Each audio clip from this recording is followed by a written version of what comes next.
غیر مسلم ممالک میں توحید رسالت کیوں ہوتی ہے؟ ٹھیک ہے نا جی، بات تو یہ کہ وہاں تو غیر مسلم ممالک میں نظام بھی ان کا ہے، اکثریت بھی ان کی ہے، ریاست بھی ان کی ہے، سیاست بھی ان کی ہے، قیادت بھی ان کی ہے۔ مسلمان ہیں تو وہ تو سر نیچا کر کے اپنی زندگی گزار رہے ہیں، صرف نماز روزہ رکھنے کی ان کو آزادی ہے۔ نظام تو شیطانی نظام ہے۔ سوال یہ کہ غیر مسلم ممالک میں پھر توحید رسالت کیوں ہوتی ہے؟ خاکے کیوں بنتے ہیں؟ نبی علیہ السلام کی ذات مطہرہ کو نشانے پہ کیوں رکھا جاتا ہے؟ جیسے سویڈن، ناروے آپ دیکھتے ہیں، سوال ہے نا، وہاں تو نظام ان کا، سب کچھ ان کا ہے، آخر ان کو کیا خطرات لاحق ہیں کہ وہ ہمارے نبی کی توہین کرتے ہیں مختلف ہیلے بہانوں سے، کچھ وقت کے بعد، تھوڑی دیر کے بعد ہیلے بہانوں سے ہمارے نبی کریم صلی اللہ علیہ وسلم کی توہین کرتے ہیں اور اپنے آپ کو جہنم کا مستحق بناتے چلے جاتے ہیں۔ اس کی وجہ کیا ہے؟ دراصل اس کی وجہ یہ ہے کہ وہ اپنے معاشرے کو، وہ ہماری طرح بے حس لوگ نہیں ہیں اپنے حوالے سے، وہ ہماری طرح بے حس نہیں ہیں، وہ اپنے معاشرے کی پیمائش کرتے رہتے ہیں، اس کا ناپ تول کرتے رہتے ہیں کہ ہمارا معاشرہ جس کو ہم نے یہ شیطانی نظام دیا ہوا ہے خدا سے بغاوت کر کے، کہیں ہمارا معاشرہ اس شیطانی نظام سے بغاوت تو نہیں کر رہا، کہیں یہ ہمارا معاشرہ خدائی نظام کی طرف ان کے الفاظ میں ڈی ٹریک تو نہیں ہو رہا۔ ہمارے جس معاشرے میں انسان کو مرکزیت حاصل ہے، government of the people, by the people and for the people, یہاں تو اللہ نام کی کوئی حقیقت ہے ہی نہیں ہے، بلکہ نعوذ باللہ اللہ نام کی کوئی چیز ہی نہیں ہے۔ تو ہمارے اس معاشرے میں جتنے اس کو ہم نے فیسیلیٹیٹ کیا ہوا، اتنی ہم نے سہولتیں دی ہوئی ہیں، اور یہاں مسلمان بھی بستے ہیں اور مسلمانوں سے ہمارے معاشرے کے لوگ اثرات بھی قبول کرتے ہیں۔ یہ الگ بات ہے کہ ہمارے اثرات کمزور مسلمان بھی قبول کرتے ہیں، لیکن وہ لوگ اتنے حساس ہیں اپنے معاشرے کے حوالے سے، اپنے نظام زندگی کے حوالے سے کہ ہمارا نظام زندگی کہیں ہل تو نہیں رہا، تو وہ اپنے نظام زندگی کی پیمائش کرتے رہتے ہیں کہ کون اس سے بغاوت کر رہا ہے، کون اس سے خروج کر رہا ہے، کون اس سے نکل رہا ہے، اور نکلتے ہوئے جا کہاں رہا ہے۔ جب وہ اپنے معاشرے کی پیمائش کرتے ہیں تو وہ اس نتیجے پر پہنچتے ہیں کہ ہمارے معاشرے میں جو ہماری عبادت گاہیں ہیں نام نہاد، وہ تو مساجد میں تبدیل ہو رہی ہیں۔ آج شاید کوئی لوگ سمجھتے ہوں جی ایسا ہی یہ بہت ایسے ہی شور و غوغا ہے کہ یورپین ممالک میں اسلام پھیل رہا ہے۔ یقین نہیں آتا تو جا کر دیکھ لو، وہاں سارے چرچ آہستہ آہستہ رفتہ عبادت خانے غیر مسلموں کے مساجد میں تبدیل ہو رہی ہیں، نظر نہیں آ رہا۔ مسلمان دھڑا دھڑ ان کی عبادت خانوں کو خرید رہے ہیں اور مساجد میں تبدیل کر رہے ہیں۔ اللہ اکبر۔ اب جب وہ یہ دیکھتے ہیں ہمارے چرچ، ہماری عبادت خانے مساجد میں تبدیل ہو رہی ہیں،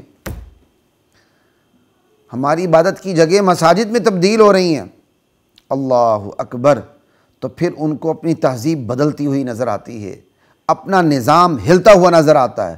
وہ دیکھتے ہیں کہ ہمارا معاشرہ اسلام کا مطالعہ کر رہا ہے، وہ اسلام کے نزدیک ہو رہا ہے۔ وہ دیکھتے ہیں، پیمائش کرتے ہیں کہ ہماری بہت بڑی تعداد مسلمانوں سے ہمدردیاں دکھا رہی ہے، رمضان کے روزوں میں بھی ہمدردیاں دکھاتی ہے مختلف سطحوں پر۔ وہ ایک الگ بات ہے، جیسے کہ کرسمس ڈے وغیرہ کے موقع پر جب وہ رعایات دیتے ہیں تو مسلمانوں کے تہواروں میں بھی وہ رعایت دے دیتے ہیں۔ ان کا اپنا ایک مضبوط سسٹم ہے، ان کو پتہ ہے کہ ریاست کی طرف سے جو رعایت دی جاتی ہے اس سے ریاست کو کوئی خطرہ لاحق نہیں ہوتا، بلکہ ریاست کے اثرات مسلمانوں کے اوپر مرتب ہوتے ہیں۔ وہ اپنے نظام سے متنفر ہو کے، ہمارے نظام پہ خوش ہو کے، ہمارے نظام کے اندر گھس کے ہمارے نظام کا ہی ایک اعلی کار بن جاتے ہیں۔ ہر چہ درکان نمک رفت نمک شد، کھوتا بھی نمک کے کان میں گھس جائے تو وہ بھی نمک میں تبدیل ہو جاتا ہے۔ تو ریاست جو انتظامات کرتی، وہ ریاست اپنے ان انتظامات سے خطرہ محسوس نہیں کرتی، لیکن جب وہ یہ دیکھتی ہے کہ پبلک کی سطح پر، عوامی سطح پر عبادت خانے مساجد میں تبدیل ہو رہے ہیں، مسلمان ہمارے جو لوگ ہیں، ہمارے مذہب کے جو لوگ ہیں وہ اسلام کا مطالعہ کر رہے ہیں، مسلمانوں کے نزدیک ہو رہے ہیں، ان کے اثرات کو قبول کر رہے ہیں، اسلام کے کلچر، تہذیب و تمدن کو قبول کر رہے ہیں، تو پھر انہیں اپنی بقا کی فکر لگ جاتی ہے۔ لا الہ الا اللہ۔ ایسے میں پھر وہ اپنی بقا کی فکر میں اپنے نظام زندگی کو باقی رکھنے کے لیے پھر ان کا ایک مخصوص طبقہ توہین رسالت پر اتر آتا ہے۔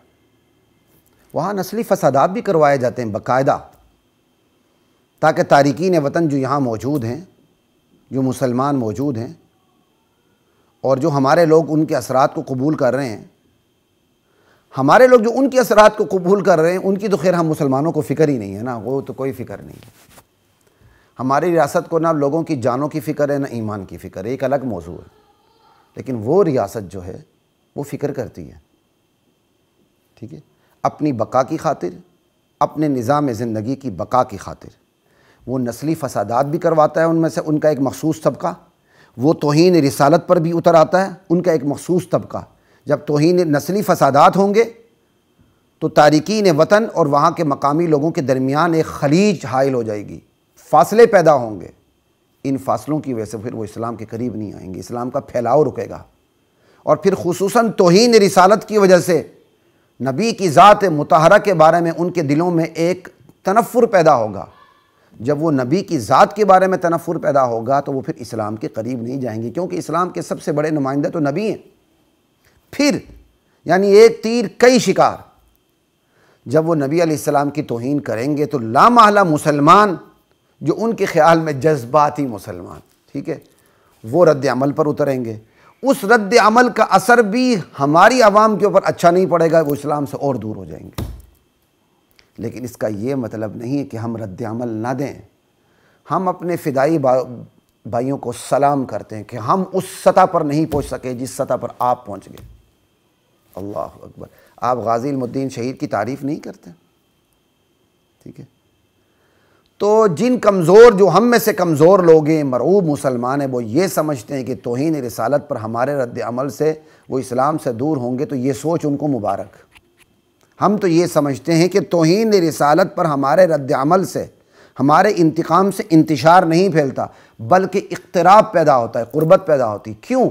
وجہ یہ ہے کہ جب ان کی طرف سے توہین رسالت کی وجہ سے ہمارا کوئی فدائی مسلمان فوری رد عمل دیتا ہے، مجموعی طور پر ان کی عوام یہ سوچنے پر مجبور ہو جاتی ہے کہ وہ کون سی ہستی ہے جس پر یہ مسلمان فدا کا امی و ابی یا رسول اللہ، اللہ کے رسول آپ پر،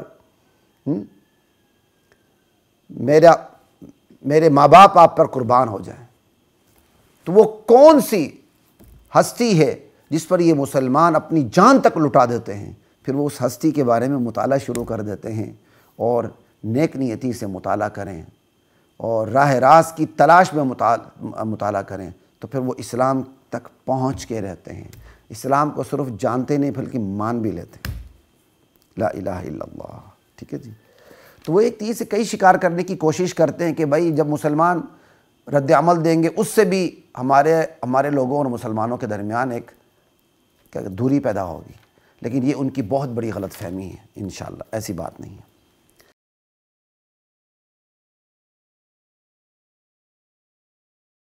وَلَقَدْ